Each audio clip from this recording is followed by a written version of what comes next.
안녕하세요. 오늘 이 시간에는 경매에 참여하시는 분들이 가장 어렵게 생각하시는 분야에 대하여 말씀드리겠습니다. 우리가 경매에서 토지를 낙찰받았는데 낙찰받은 토지 이외에 타인의 건축허가가 있는 경우가 있습니다. 이럴 경우 행정기관에서는 전소유자나 건축허가를 받은 사람에게 양도 양수를 해오라고 하는데 말이 쉽지 매우 어려운 일입니다.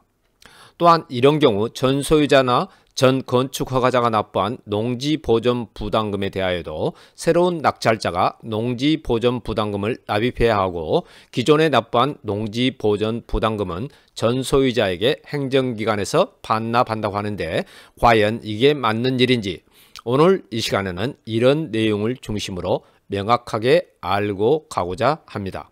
얼마 전에도 우리 학원생이 이런 물건을 경락을 받았는데 어려움을 겪고 있어서 필자가 명확하게 알려준 사례도 있습니다.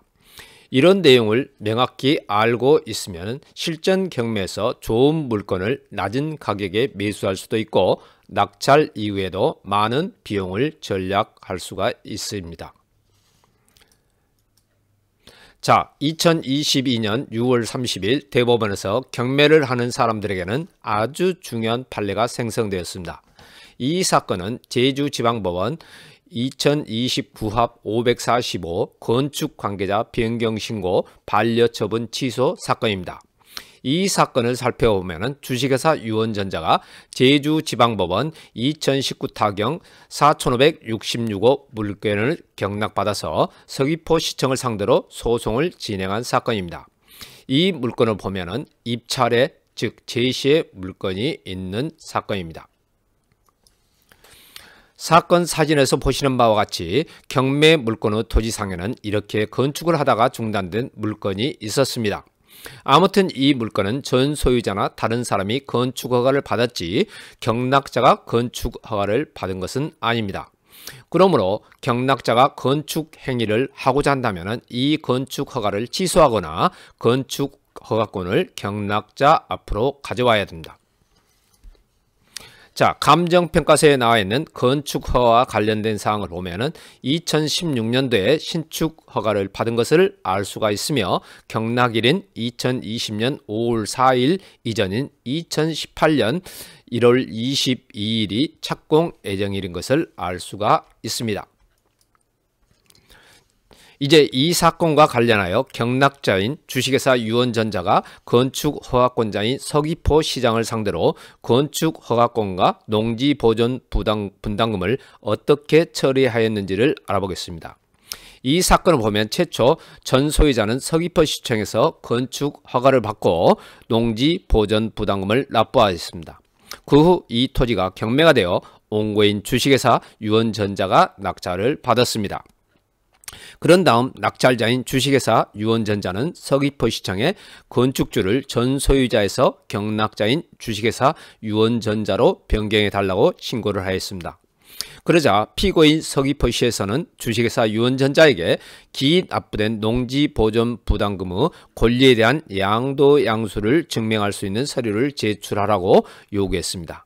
여기에서 보면 보통의 자치단체에서는 당연히 이렇게 요구를 하며 경락자 입장에서는 기납부한 전소유자나 수허가자에게 양도 양수를 받으려고 합니다. 그러나 그들이 쉽게 양도를 해주지도 않을 뿐더러 과도한 금액을 요구하는 경우가 많습니다. 이런 관계로 이 사건에서도 경락자인 옹고가 이런 양도 양수했다는 증명서를 제출하지 못했습니다. 그러므로 피고인 서귀포시청에서는 건축관계자 변경신고를 반려하게 되었고 이에 경락자인 옹고가 서귀포시청을 상대로 건축관계자 변경신고 반려처분 취소 소송을 하게 되었습니다. 자, 결론을 먼저 말씀드리면 1심에서 유원전자가 승소를 했고 패소한 서귀포시장이 항고를 했으나 기각되었고 대법원에 상고까지 했으나 2022년 6월 30일 상고 기각으로 1심이 확정된 사건입니다.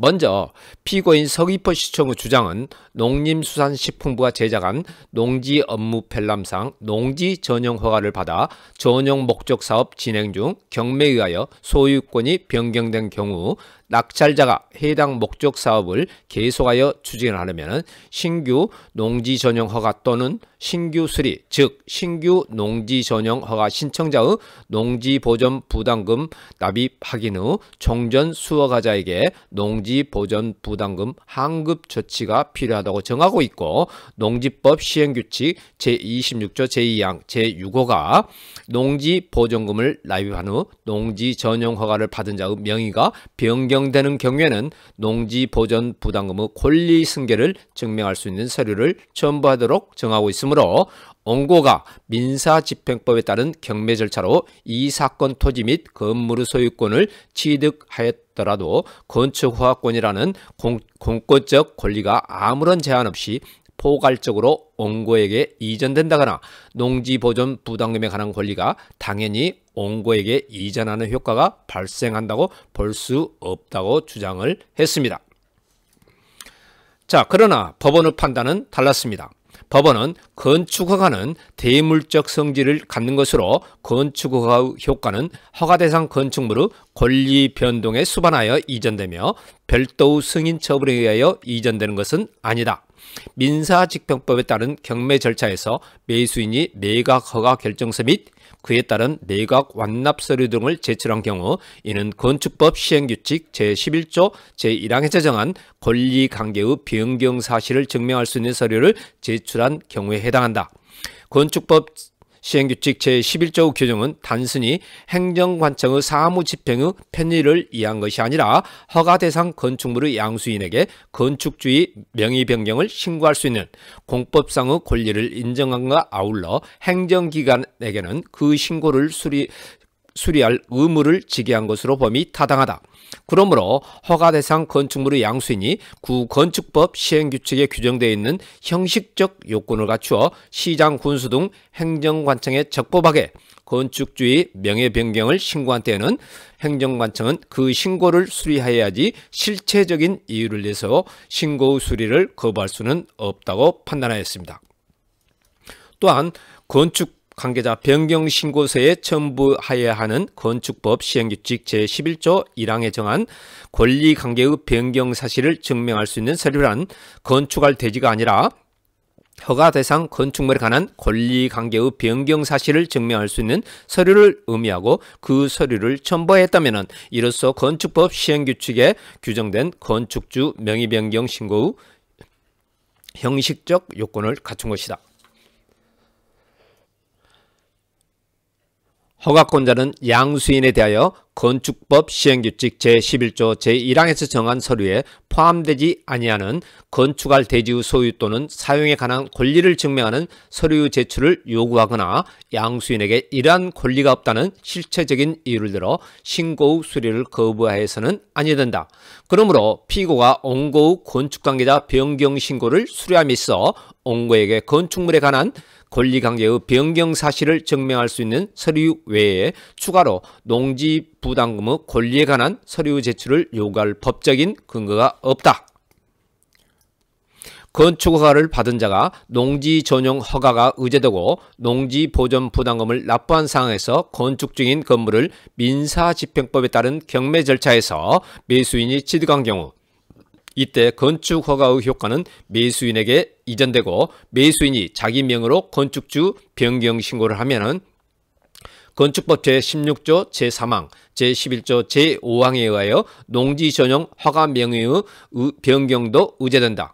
기납부 농지 보전 부담금을 종전 납부자에게 환급하고 매수인에게 새로 이 농지 보전 부담금을 종전 납부자에게 환급하고 매수인에게 새로이 농지 보전 부담금 부과 처분을 할 것인지 또는 기납부 농지 보전 부담금이 매수인을 위하여 납부되어 있는 것으로 볼 것인지의 문제로서 따로 논하여야 할 것이지 건축관계자 변경신고 수리 여부 단계에서 이를 따질 것은 아니라고 하였습니다.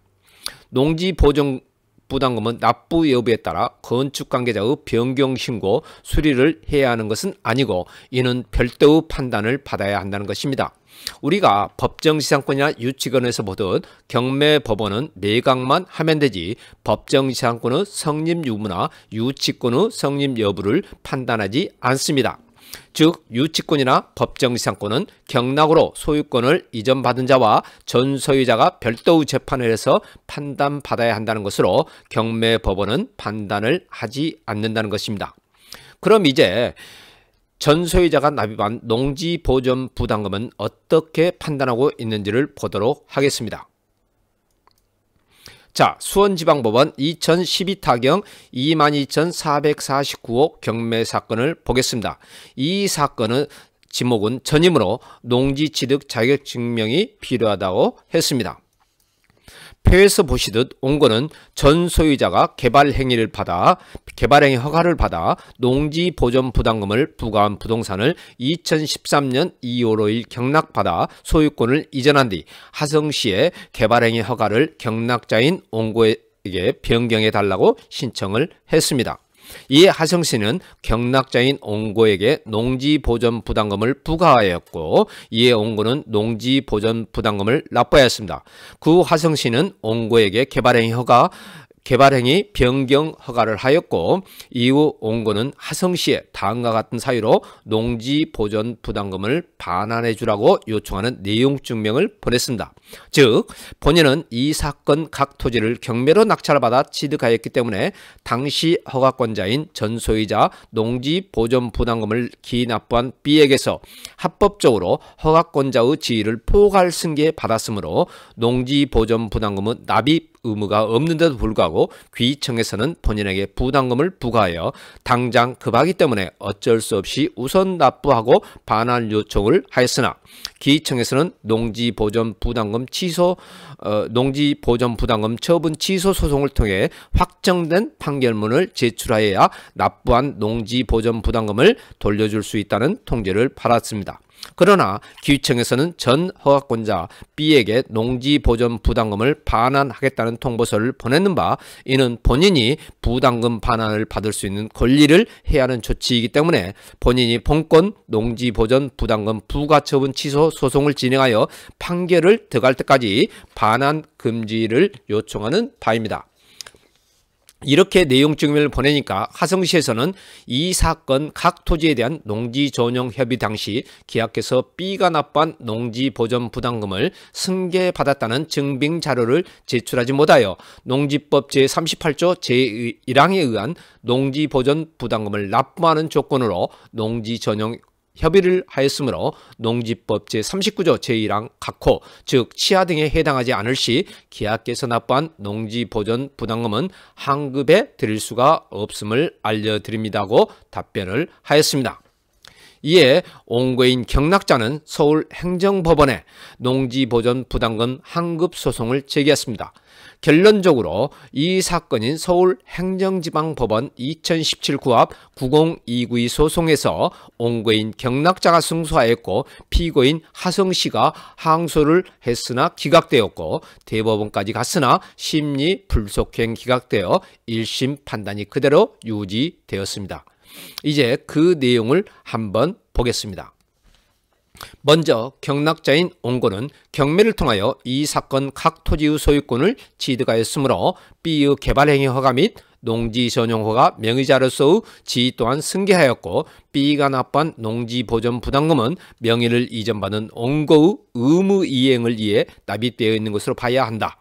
피고는 이를 간과한 채 온고에게 이중으로 농지보전부담금을 부과하였으므로 이 사건 처분은 위법하다.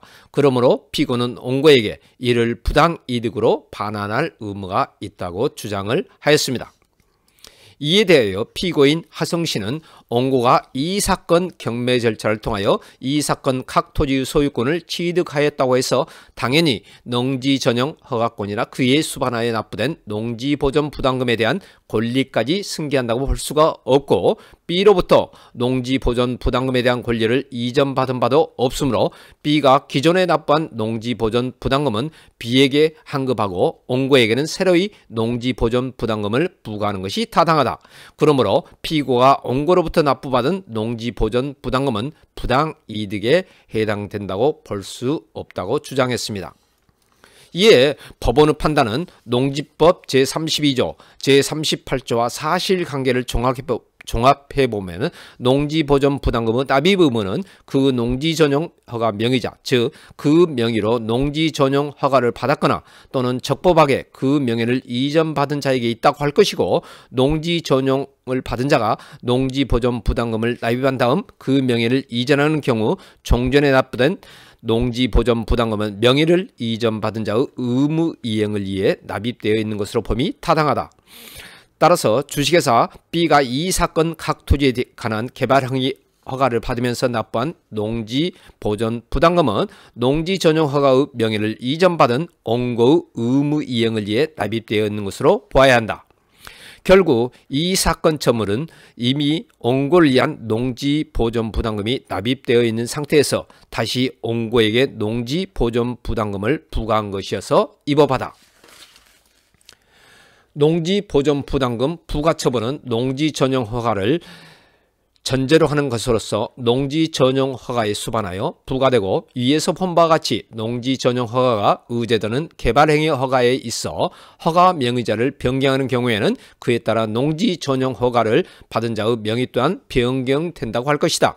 농지의 면적 또는 경계나 농지의 설치, 위치 하려는 시설의 용도 또는 전용 목적 사업이 변경되어 변경 허가를 받은 경우 종전 후 농지 전용 허가의 효력이 유지됨을 전제로 하고 있는 것처럼, 전용 허가의 명의가 변경된 경우에도 종전 후 농지 전용 허가의 효력이 유지됨을 전제로 단지 명의만이 변경되는 것으로 해석함이 타당하고, 이와 달리 종전 후 농지 전용 허가를 취소하고 명의 변경된 명의자에 대하여 새로운 농지 전용 허가를 하는 것으로 해석할 것은 아니다. 따라서 전용 허가의 명의 변경을 이유로 변경 허가가 이루어지는 경우 종전 농지 전용 허가 명의자에 대한 농지 전용 허가 및 농지보존부담금 부과의 효력은 여전히 적법하게 유지된 채 새로운 명의자에게 승계되었다고 봄이 타당하다. 또한 이와 같은 농지보존부담금 부과처분 취소와 관련된 판례는 많이 있습니다. 즉 인천지방법원 부천지원 2013 타경 285495와 관련한 사건도 이와 동일한 사건입니다. 이 사건에서도 옹고인 경락자가 승소하였고 피고인 김포시장이 항소를 했으나 항소를 취하여 확정이 되었습니다. 자, 오늘 이 시간에는 경락받은 토지상에 건축 허가가 있는 경우 그 건축 허가권을 경락자가 가져오는 방법 및 전 소유자가 납부한 농지보존부담금을 경락자, 즉 건축 허가를 이전받은 경락자가 납입할 의무가 없다는 것에 대하여 알아보았습니다. 이 방송을 들으시는 모든 분들이 이런 문제에 부딪히게 될 경우 이 판례를 잘 참조하여 슬기롭게 헤쳐나가시길 바랍니다. 이제 방송을 마치기 전에 제가 강의를 하고 있는 의정부 세영경매학원에 대하여 간단하게 말씀드리고자 합니다. 우리 학원은 학원에서 오프라인 강의와 동시에 줌 강의도 동시에 진행하고 있으며 매주 화요일과 목요일 저녁 7시부터 9시까지 경매를 진행하고 있습니다. 또한 수강을 하시는 모든 분들에게는 저자가 집필한 8권의 책자를 무료로 지급하고 있으며 이를 교재로 사용하여 강의를 진행하고 있습니다.